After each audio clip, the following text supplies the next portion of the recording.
O texto é composto de estrofes e versos, porque não é um texto feito em prosa, é um texto, é um poema, são poemas. Nós podemos perceber que dentro do livro, o livro não possui gravuras, a maioria dos livros de literatura de cordel não possui gravuras, é só mesmo o texto.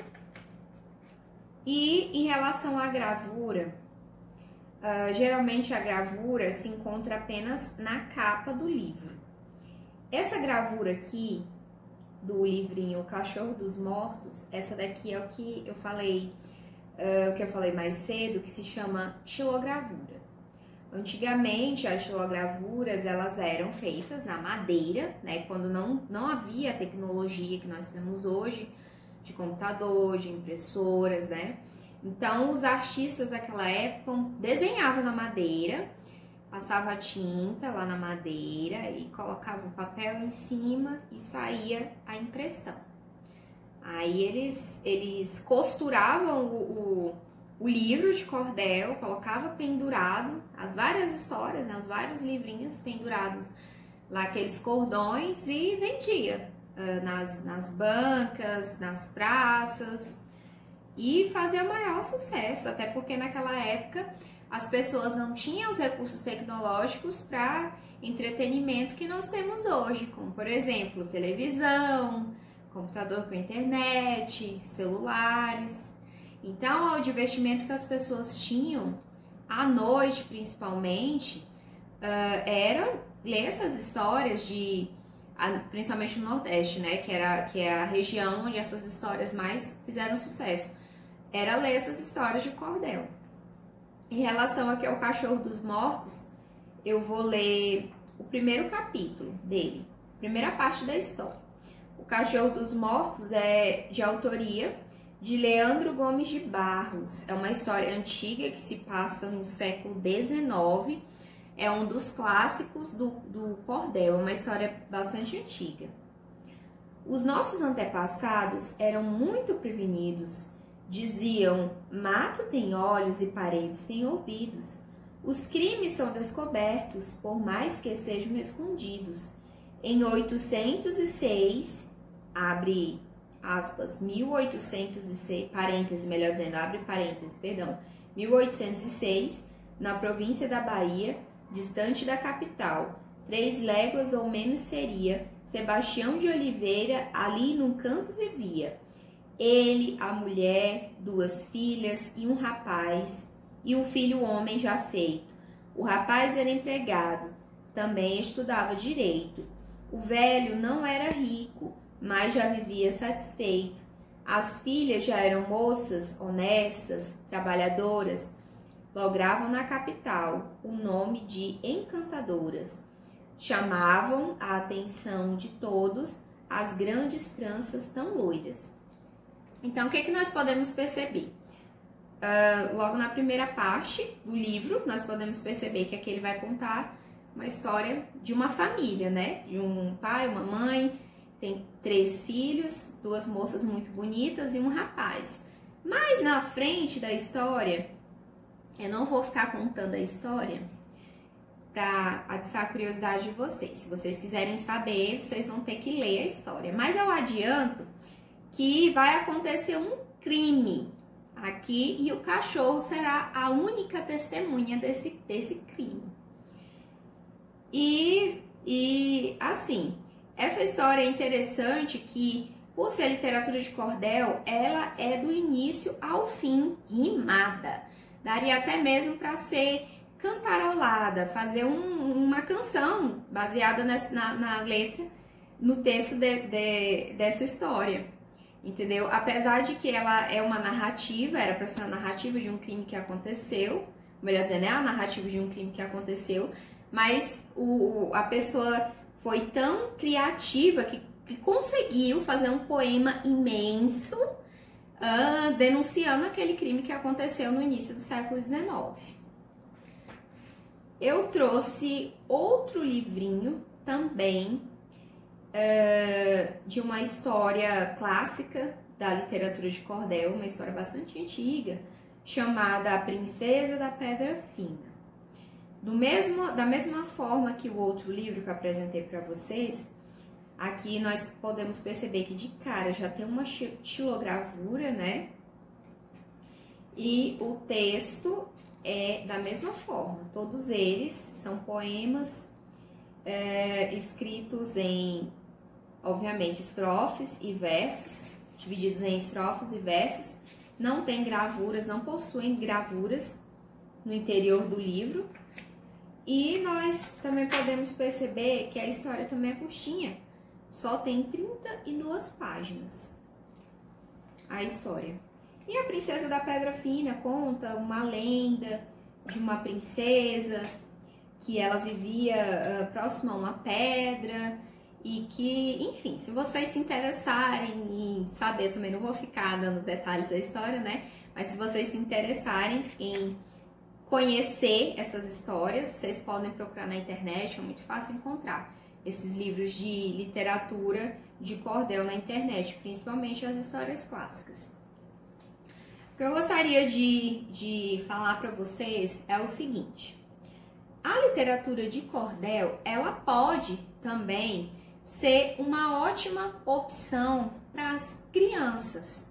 As crianças que já aprenderam a ler, ou mesmo aquelas que já estão aprendendo a ler, porque a própria estrutura do texto facilita a leitura da criança. A literatura de cordel, ela pode ser uma ótima opção para as crianças também, não só a literatura dos contos de fadas, que foi o tema da aula passada. A literatura de cordel, ela pode também ser apresentada às crianças justamente por possuir essa linguagem, essa língua, o texto fácil, de fácil compreensão. São textos curtos, as estrofes são curtas, os versos também são curtos, então é de fácil compreensão, até mesmo para aquela criança que está aprendendo a ler. Eu vou dar um exemplo para vocês, um exemplo de mim mesma, que quando eu era criança, que eu tinha em torno dos meus 8, 9 anos de idade, eu já era alfabetizada nessa época. Eu aprendi a ler, eu devia ter em torno de uns 5, 6 anos de idade. E os primeiros livros que eu tive contato eram os livros de contos de fada, Branca de Neve, Chapeuzinho Vermelho, A Pequena Sereia. Só que os livros dos contos de fada, eles são escritos em prosa. O formato literário do texto literário é um texto em prosa, uma narrativa em prosa. E eu um dia encontrei numa caixinha escondida nas coisas do meu avô uns livros bem antigos, de cerca de 40 ou 50 anos atrás, né, em relação àquela época, de quando meu avô ainda era um garoto adolescente. E eu achei a literatura muito diferente de tudo que eu havia visto, entendeu? E aí eu comecei a ler os livros. O primeiro livro de literatura de cordel que eu li, que eu achei a história interessante, se chamava Coco Verde e Melancia, que contava a história de um romance proibido, de um casal de jovens que se apaixonaram desde a época da escola, mas que as famílias não aceitavam o relacionamento deles. E eu comecei a ler e achava a história interessante justamente pelo fato do formato do texto ser diferente do texto que eu estava acostumada. Porque o texto era interessante, rimava, era um texto com as estrofes curtas, era um texto que dava para cantar. Então, eu me apaixonei por literatura de cordel justamente nessa época, e eu posso afirmar que a literatura de cordel contribuiu bastante para o meu processo de aprendizado, de leitura. Então, como nós, pais, podemos apresentar a literatura de cordel para nossas crianças em casa? Então, a literatura de cordel você encontra em vários tipos de histórias contadas em formato de literatura de cordel. Você pode encontrar histórias folclóricas, contos de fada, fábulas, histórias do Brasil. Existem histórias de cordel de todos os tipos que você possa imaginar. Eu trouxe alguns exemplos de literatura de cordel que foram escritas especificamente para crianças. Sim, existe literatura de cordel específica para crianças. Esses exemplos que eu trouxe para vocês são de literatura, clássicos da literatura de cordel. Mas nós temos, principalmente de autores já contemporâneos, que se destinaram a literatura de cordel para as crianças. Eu vou ler um primeiro texto de literatura de cordel para criança. O título do poema é Boto Cor-de-Rosa. Segue o texto. Sou bicho que vive na água, mas à noite, quando vem, me transformo num humano, tão belo como ninguém. Depois de bailar com as moças, volto ao rio e durmo bem. Curupira. Eu sou o protetor das matas, de todos os animais. Não gosto de quem destrói, quem polui eu vou atrás. Eu despisto os caçadores, com os pés virados para trás. Esse cordel é de uma autora contemporânea chamada Mariane Bigil. Então, nesse texto, nós podemos perceber a presença de personagens folclóricos do Brasil. Nós encontramos o Boto Cor-de-Rosa, ela citou o Boto Cor-de-Rosa. Talvez alguém não conheça a lenda do Boto, né? O Boto é um personagem folclórico do norte e do nordeste brasileiro, que ele é um peixe, né? O Boto Cor-de-Rosa ele é um peixe que existe mesmo, né? Mas há a lenda de que à noite ele se transforma num rapaz muito bonito e que ele vai para as festas dançar com as moças. E depois ele volta novamente para o rio. E é uma das lendas muito comuns na região norte e nordeste brasileira. Nós temos também a lenda do Curupira, que ela falou. Curupira é um ser mitológico, é um ser folclórico brasileiro que vive nas matas do Brasil, que ele espanta as pessoas que prejudicam a floresta, que prejudicam os animais, e uma característica marcante dele são os pés virados para trás e o cabelo vermelho, que não foi citado no texto dela, mas o Curupira tem um cabelo vermelho. Então, a partir desse texto, a criança ela já vai ter contato com esses personagens do folclore brasileiro, vai conhecer a lenda do Boto, vai conhecer a lenda do Curupira, justamente num formato diferente, que é a literatura de cordel. O outro cordel infantil que eu vou apresentar para vocês tem o título Contando a História dos Números. Segue o texto. A história desse cordel faz tempo que começou. Há muitos e muitos anos, quando o povo precisou contar o que possuía para saber o seu valor. Era preciso contar as ovelhas que criavam, contavam também os bois, os peixinhos que pescavam, o trigo que se colhia e os animais que caçavam.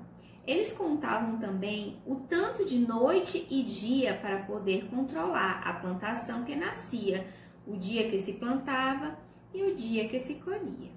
Esse cordel é de Ana Raquel Campos. Então, esse cordel infantil, eu achei ele muito interessante porque ele conta a história dos números. Ele conta a história de como que nasceu a matemática. As crianças, muitas vezes, né, a matemática é vista como a vilã, a vilã na educação brasileira. E essa autora achou interessante criar um cordel contando a história da matemática, falando sobre os números e por que a criança tem que aprender matemática. Que no caso da educação infantil, ela vai aprender a contar, ela vai ter contato com os números. E aí ela vai contar que a matemática, os números nasceram da necessidade que o homem descobriu que é poder controlar aquilo que ele possuía, a quantidade de animais, o tempo de colheita, contar os dias, as noites, o tempo, enfim, ele precisava ter esse controle. Daí a importância da matemática. Uma forma bem interessante, tanto de apresentar a literatura de cordel para as crianças e contar um pouco da historinha da matemática também. Nós podemos incentivar as crianças a escreverem os seus próprios cordéis. Por que não? Uma criança que já é alfabetizada, que já tem seus 8, 9, 10 anos, ela já sabe ler, já sabe escrever, então ela já é capaz de escrever um cordel pequeno, né? E o que define, como que essa criança ela vai poder escrever o cordel? Então, o que define o cordel são as regras métricas. Como na poesia, cada frase é um verso e cada conjunto de versos é uma estrofe. Então, cada frase a gente chama de... para exemplificar melhor, no texto em prosa, nós chamamos cada linha escrita de frase. Nos poemas, cada linha escrita nós chamamos de verso. No texto em prosa, cada parágrafo, né? O texto em prosa é dividido em parágrafos. No poema, o texto em prosa, cada parágrafo que corresponde a parágrafo, nós chamamos de estrofe. E no cordel, cada verso tem 7 sílabas poéticas. E as histórias se desenvolvem em estrofes, que geralmente tem entre 4, 6, 8 ou 10 versos. Então, para a criança escrever a historinha de cordel, precisa do quê? Ela vai usar essa métrica, né, que é essa regrinha. Ela vai escrever 7 sílabas, versos, com 7 sílabas poéticas. E cada estrofe vai variar entre 4, 6, 8 e 10 versos. Pronto, contanto também que rima, que tem a rima, né? Que é uma das características, que é a característica marcante do cordel. Com essas atividades, podemos proporcionar às crianças diversos aprendizados, como por exemplo, o desenvolvimento da linguagem oral e escrita, até porque quando ela terminar de escrever o cordel, ela vai querer mostrar, olha só o que eu produzi, olha que legal. A aproximação com o elemento da cultura nordestina e a capacidade de se expressar através das rimas.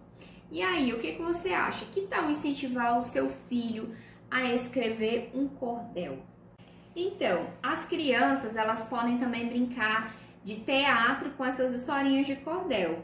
Podem utilizar fantoches, cantarolar os cordéis utilizando os instrumentos musicais. Afinal de contas, o cordel, ele tem o ritmo musical. Ele é um poema que dá para ser cantado. Enfim, ele pode ser um texto rimado com ritmo cantante. E os cordéis, eles podem ser uma fonte ampla de divertimento saudável para as crianças. Por que não? Então, o que nós podemos perceber?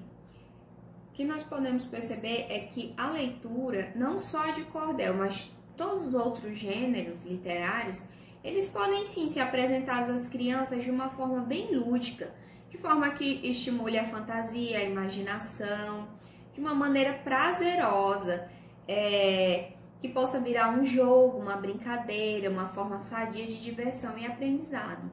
Porque assim, a criança, ela não é como o adulto, que tem aquela capacidade de concentração, de se concentrar durante muito tempo. Até mesmo quem é adulto não consegue, dependendo do que ele está lendo, ele não consegue passar 20, 30 minutos fixado naquela leitura ali. Ainda mais a criança, que tem muita energia. Então, o que a criança quer? A criança quer ver uma coisa interessante, ela quer brincar, ela quer se divertir. Então, você não pode simplesmente chegar para a criança, apresentar um texto e dizer, você tem que ler, vem cá, você tem que ler. Ou então, senta aqui, eu vou contar uma história para você. E você, de uma forma maçante E super chato obrigar a criança a passar 15, 20 minutos sentada ouvindo aquela história. Porque não vai prender a atenção dela. Ela não vai se sentir confortável. Agora, quando você apresenta um texto literário de uma forma interessante, a criança, ela vai despertar o interesse dela, tanto naquela história ali, como por outras histórias. Então, eu posso contar uma literatura de cordel para uma criança. Se eu tiver um violão na minha casa, por exemplo, eu como adulto, posso cantar aquele cordel, né? Fazer uma musiquinha para aquele cordel ali. Eu posso pegar os fantoches e ficar fazendo teatrinho de fantoches para chamar a atenção da criança, contando aquela história. Eu posso, ou mesmo utilizar, ou apenas utilizando a voz, eu posso contar aquela história, mas de uma forma que chame a atenção da criança, de uma forma que prenda a atenção da criança. Porque é isso daí que vai fazer com que ela tanto fique interessada naquela história ali, como em outras histórias, né? Então, a criança, ela deve ser apresentada ao mundo dos livros de uma forma lúdica, para que ela não veja a leitura como uma obrigação, como um fardo, uma tarefa que ela tenha que cumprir, mas sim também como uma opção de entretenimento tão agradável como, por exemplo, assistir um filme, assistir um desenho na TV. Enfim, a leitura pode sim ser uma opção saudável de entretenimento e bastante agradável. E assim, nós chegamos ao fim da nossa terceira aula de literatura infanto-juvenil. Hoje aprendemos sobre a literatura de cordel, falamos sobre a definição, o que é a literatura de cordel, falamos sobre a origem, estrutura do texto, quem foi o seu primeiro autor e de que forma podemos apresentar essa literatura às crianças de uma forma que ela se sinta interessada e de uma forma lúdica. Muito obrigada pela atenção de vocês.